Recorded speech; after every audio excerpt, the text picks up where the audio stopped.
Welcome to another Wealth Coffee Chats. Marvellous Monday. Hope you're well, folks, wherever you are. If you think it's Get Rich Quick, you're in the wrong place. This is the wrong podcast. This is the wrong live for you. Welcome to another Wealth Coffee Chat. Hope you're all awesome and well.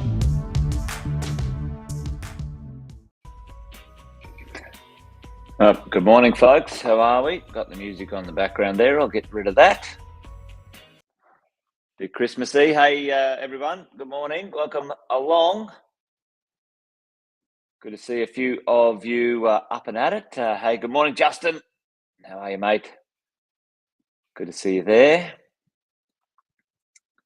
We've got Sanjeev up and at it as well. Yeah. Good morning, Jeff. Merry Christmas, mate. It's on its way. It's always fun to have that in the future. All right, Alex, you're still there, mate. I'm meant to be going to the Whit Sundays, actually, on Friday for a bit of a cheeky holiday, but I don't know. Stay safe, Alex. Stay safe, mate. There we go. Got Jared in the house, mate. How are you, bud? Good to see you. Facebook user. Somebody's there. Hey, good morning. Great to see you, folks. Good. Welcome along to another Wealth Coffee Chat, as always. Well, not as always, but during the week, 8:10, we get together. You guys know the drill. Jason Witten's my name. If you don't already know, most of you know that, though. There it is. That's what it says on the screen. And welcome to where we hang out on Monday to Friday and talk a little bit about the world of property investing. The idea that going the distance in property investing, for me, for the last 20 years coaching people, coaching investors, just like you, helping them try and go the distance, create that portfolio that they want. Really, at the end of the day, it has been highly evident that it's not about the deals that you do, but it's about the distance that you go, folks. It's about the distance that you go. For most of us, that is the drill. A buy and hold portfolio and have some patience along the way. Buy the right thing, buy well, don't sell, all that sort of stuff, folks. But today I thought we might talk about the idea of, let's say, if you're buying well, and that might be a little bit slow for you or whatever it might be, how could you accelerate? Have you considered the idea of flipping, doing something, a trading deal, chunks of cash type of deal, etc., etc., etc. So that's what I thought we might talk a little bit about today. There's Luke. Good morning, mate. Good to see you. Yeah. Thanks for joining. Hey, so tell me in the chat, has anybody done or on purpose done a buy and sell deal, a flipping deal, one that they purposely purchased to buy, to do something with and then sell it? Anyone done that? Put that in the chat. You guys know the drill. I talk about a thing called the income engine, right? The income engine. And the income engine, for me, gives me an opportunity to, get myself organized around what styles of income that I want from my investments, all right? What styles of income from my investments? Many times, Alex. That's awesome. So, the idea that for us all, my little things there, okay. The idea that for us all, we might, want to accelerate that income as property investors. But where do we start? What's the most reliable income stream on the planet? You guys know I've said this before. Residential real estate. You buy it and you rent it out. All right. You buy it, you rent it out. You get income. Very simply, very easily. I love this one. You get it weekly, right? Weekly income, very consistent, and in the realm of up to about 5%, right? So 5% income, nothing wrong with that if that's consistent. If you're getting some capital growth at the same time, fantastic, fabulous. In the world of real estate, again, where do we get another style of income? Often a little bit less regular, maybe a little bit less reliable, But a lot of people like this type of income. Now, there's plenty of benefits in this sort of stuff. I'm not going to dive in today. With residential real estate, you can borrow 95%, and there's all of this stuff. But I'm just going to touch base on the general gist of it, right? So monthly. Well, this is the world of commercial real estate. Commercial, retail, industrial, commercial real estate. You buy commercial real estate and rent it out. You usually get monthly rental. And for me, some of the challenges are in those ones, the borrowing and the lending and the vacancy rates and all that sort of stuff. But, for those who mature their portfolios a little, folks, those who mature their portfolios a little, nothing wrong with maturing and balancing up some of your income from, let's say, a commercial rental portfolio. And, you can get up to 10%. It probably more ranges from 6 to, call it 6 to 10. But that all blew up just on me. There we go. Well, I'll quickly put it back there. All right. Hopefully you can see it. No, sorry, team. Let me go put this back in there. There we go. All right. So we've got our weekly income from our resi rents. We've got our monthly income from our commercial rents. And, like I was saying, the residential real estate usually sort of goes from 3 to 5% rental yield. And then you put on top of that the capital growth and depreciation, all those sorts of things. I'm not sharing it, am I? Here we go.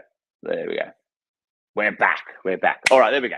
Weekly, residential, monthly, commercial rents. And, commercial rents, easily go from sort of 6 to, let's call it 10% rental yield. So income coming in. Again, you'd get capital growth and you'd get depreciation on those assets as well. And then the fourth one is, full-blown developing, right? Developing. And over here, incomes, can range easily from sort of, 15 all the way up to sort of 30%. All right, 30%. And often this is, we always say this is like, you can get involved in like joint ventures or do a large development yourself. But most property investors can't large develop by themselves, right? So, that one is buy and hold, your residential buy and hold, your monthly commercial buy and hold. And down here, this is trading land, right? So, you trade, you buy, you add value, you flip, you create chunks of cash flow. Developing, joint ventures, or if you have the cash and the capital, developing. And what happens, folks, and this is what I'm doing now, developing and then sell some and keep some. And we'll talk about that today. So as we go along.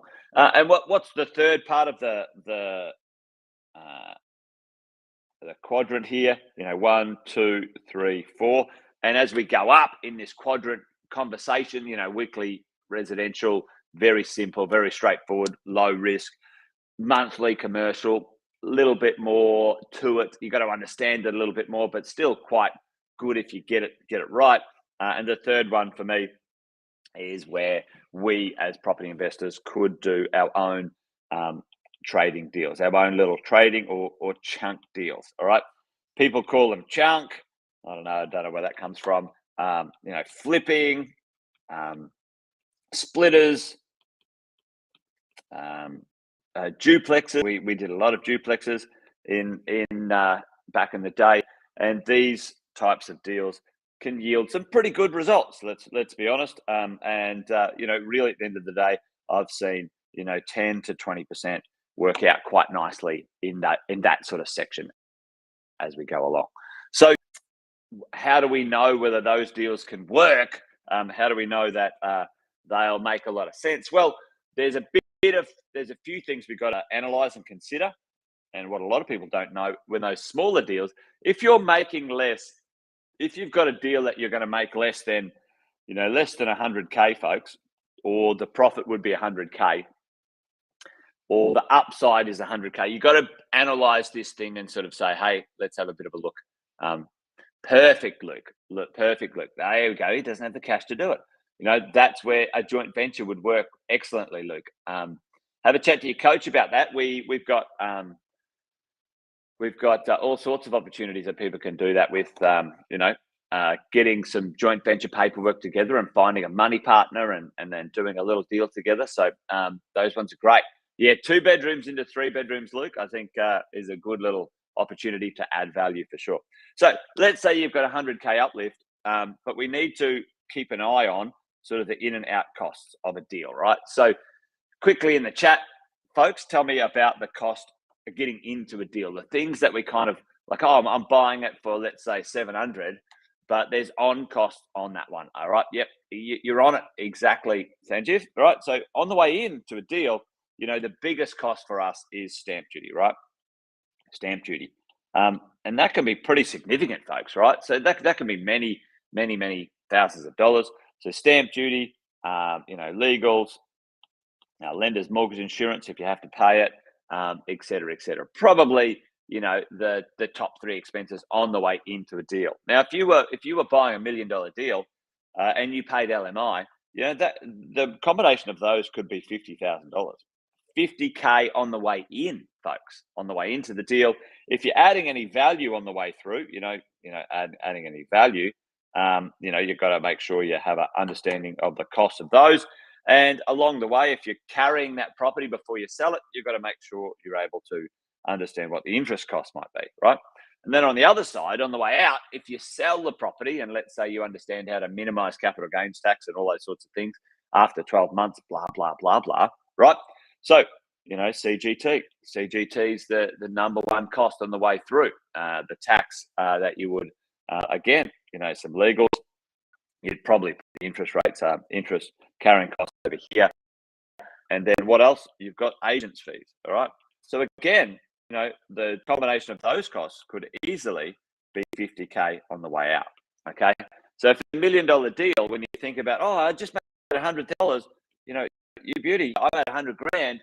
Well, on the way in, 50K, on the way out, 50K. What did you make? What did you make, folks? You made bloody nothing. You didn't make a cent. That's what you need to keep an eye on. That's what you need to understand when it comes to the world of flipping a deal. Now, what I'm going to do, I've got a little calculator that I've created for you guys, and you can download it and you can catch up with your coach about it if you want. But I've got a little calculator. Hopefully you can see that. Okay, maybe I'll make it a little bit bigger here so I can have a little look. But this calculator is a trading calculator. So calculator you can use that you can analyze a deal and say, all right, well, maybe I'll make a profit out of it. So, let's say right now up here, you can see I'm going to buy some land and I'm going to just build a spec house, right? I'm just going to do a straightforward deal. Now, this can be done on duplex, it can be done on triplexes or whatever it might be. So I've got a little calculator here. I've got all the information that you can put in, stamp duty, et cetera, your loan fees and all that sort of jazz, right? So here, this is our opportunity to create, the size and find out how much it's going to cost you. So I'm going to build a reasonable house, okay? And I'm going to build a very straightforward spec house, see what happens. Now, all of this stuff you can fill in, blah, blah, blah. And you can see, I think, on the property for 1.8 million, right? This is going to be a fancy area, fancy home. Can I make a profit? That's fantastic. Well, maybe what if I sold it for 1.5, do a profit, still make 18%, for 1.2 million, I'm making not much money, right? So on the way through, just being able to work out your calculations and your, your puts and losses, pretty important to understand. So if you guys want some of that calculator, on it, it's our develop, sell, or hold analyzer. And if You want to see how much it's going to cost you in the year, and then if you actually kept the thing and all that sort of jazz. It's not a bad little calculator. But anyway, there you go. Quick one this morning. If you were to make, chunks of cash and capital on the way through when you're doing your trading deals, you're buying and holding your properties as you go. You've got your income engine cracking along.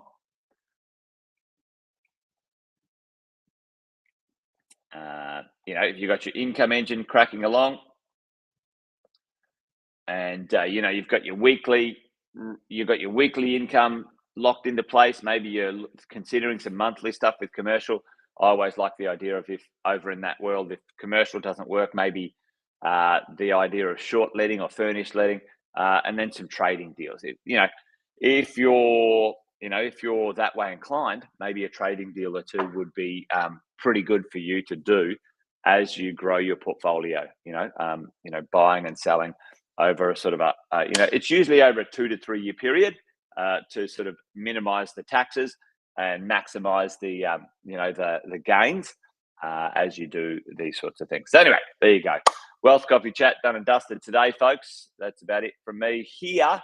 Hopefully that maybe sparked a little bit of juices or whatever it might be. But if you're up for it and you want that calculator, reach out to your coaches. They'll have a copy and they can send it to you. And you can have a little look at maybe some trading deals might work for you as part of your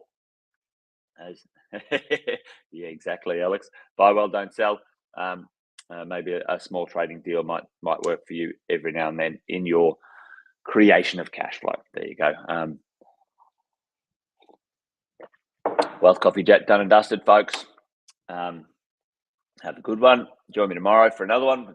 I'm finishing up on the 15th, so my last 2 Wealth Coffee Chats will be tomorrow and on Friday. So don't miss out. Don't miss out. The best is yet to come. Thanks, folks. All right. Well, that's it. I'm done. And like I said, join me tomorrow for another one. Wealth Coffee Chat's over and out. Cheers, folks. See you tomorrow. Bye-bye.